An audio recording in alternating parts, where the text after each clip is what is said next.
तो चलिए सीधा इस एक्सप्लेनर में डाइव इन करते हैं। आज हम जिस केस को एनालाइज करने वाले हैं ना, वो सिर्फ कोई आम डरावनी कहानी नहीं है। ये एक ऐसा वाकया है जो रियलिटी और एक भयानक बुरे सपने के बीच की लाइन को पूरी तरह से ब्लर कर देता है। जरा इस सीन को इमेजिन कीजिए। मुंबई का एक पुराना रेलवे स्टेशन। बाहर भारी बारिश हो रही है, रात बहुत गहरी हो चुकी है और प्लेटफॉर्म लगभग पूरी तरह से खाली है। मतलब ये वो टाइम है जब पूरा शहर सो चुका होता है। हमारे इस एनालिसिस के सेंटर में अर्जुन नाम का एक लड़का है, जो बस अपना काम खत्म करके देर रात घर लौट रहा था। सुनने में बिल्कुल नॉर्मल लगता है, राइट? हमारी और आपकी रोजमर्रा की जिंदगी जैसा।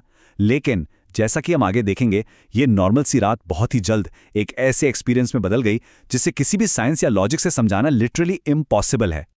अब इस पूरी घटना में सबसे क्रूशियल चीज है ये टाइम, रात के ठीक 12:45 बजे। जैसे ही अर्जुन की घड़ी में 12:45 हुए, वहां के माहौल में एक बहुत ही अजीब और डरावना शिफ्ट आना शुरू हो गया। अर्जुन ने नोटिस किया कि स्टेशन की लाइटें बार बार झपकने लगी हैं, जिसे हम फ्लिकरिंग कहते हैं। अब देखिए, ये सिर्फ कोई पावर कट या शॉर्ट सर्किट नहीं था। अगर हम इसे एनालिटिकल नजरिए से देखें तो ये झपकती हुई रोशनी असल में एक एनवायरमेंटल आइसोलेशन यानी बाहरी दुनिया से पूरी तरह कट जाने का पहला सिग्नल थी। यही वो ट्रिगर पॉइंट था, 12:45 का वो पल जिसके बाद वहां जो कुछ भी हुआ वो फिजिक्स के किसी भी नॉर्मल रूल को फॉलो नहीं कर रहा था। आप खुद सोचिए, एक नॉर्मल रेलवे स्टेशन कैसा होता है? दुकानें खुली होती हैं, कोई ना कोई सिक्योरिटी गार्ड वहां गश्त कर रहा होता है, कुछ गिने चुने प्लेटफॉर्म्स होते हैं। लेकिन अर्जुन उस वक्त जिस रियलिटी में था वो पूरी तरह से डिस्टॉर्टेड यानी विकृत हो चुकी थी।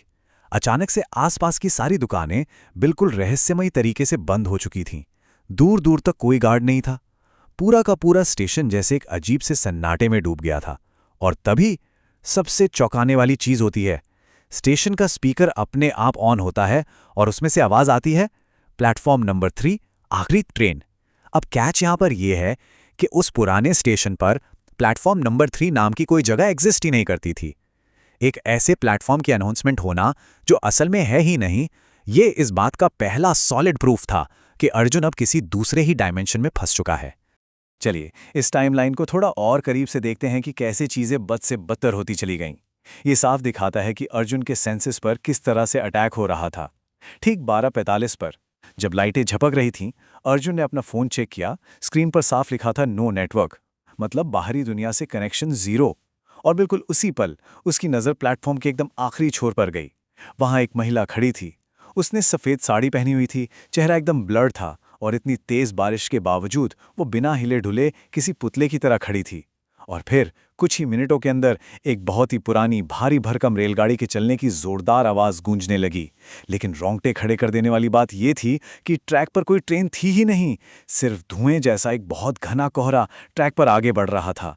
देखने, सुनने और कनेक्ट करने की अर्जुन की पूरी रियलिटी को जैसे सिस्टमैटिक तरीके से तोड़ा जा रहा था। अब आता है इस घटना का सबसे खौफनाक मोड़।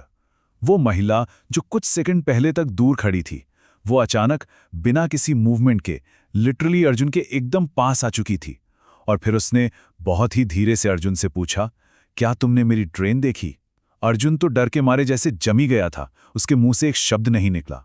लेकिन यहां डराने वाली बात सिर्फ वो सवाल नहीं था, डराने वाली बात थी उसकी आवाज। वो किसी एक इंसान की आवाज थी ही नहीं। ऐसा लग रहा था जैसे एक ही टाइम पर एक साथ बहुत सारे लोग वो सवाल पूछ रहे हों। इसे हम पॉलीफोनिक वॉइस कहते हैं, और यकीन मानिए दिमाग को सुन कर देने के लिए ये एक्सपीरियंस काफी है। उस अजीब से सवाल के बाद वो महिला अचानक खाली ट्रैक की तरफ मुड़ी और बिल्कुल पागलों की तरह हंसने लगी। और जब अर्जुन ने फाइनली उसका चेहरा देखा तो वो किसी इंसान का चेहरा तो बिल्कुल नहीं था। अगर हम उस ग्रोटेस्क यानी डरावने विजुअल को ब्रेक डाउन करें तो उसकी आंखें पूरी तरह से काली थीं, उनमें कोई वाइट पोर्शन था ही नहीं, जैसे कोई गहरी खाई हो। होठ पूरी तरह से फटे और कटे हुए थे। और सबसे डरावनी चीज, उसका पूरा चेहरा बारिश के पानी से नहीं बल्कि ताजे खून से लपट था। ये अचानक से हुआ विजुअल शिफ्ट इस बात का सबूत था कि अर्जुन के सामने जो भी खड़ा था वो इस दुनिया का तो नहीं था। अब अगर आप उस सिचुएशन में होते तो क्या करते? ऑब्वियसली वहां से भागते।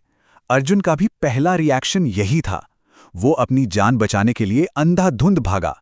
उसने पागलों की तरह स्टेशन से बाहर निकलने का एग्जिट ढूंढा। लेकिन यहां जो हुआ वो इस पूरी घटना को एक साइकोलॉजिकल थ्रिलर बना देता है। अर्जुन चाहे जिस तरफ भी भागता, वो घूम फिरकर वापस उसी खाली प्लेटफॉर्म पर पहुंच जाता, उसी जगह पर जहां वो खौफनाक महिला खड़ी थी। ये एक इम्पॉसिबल लूप था।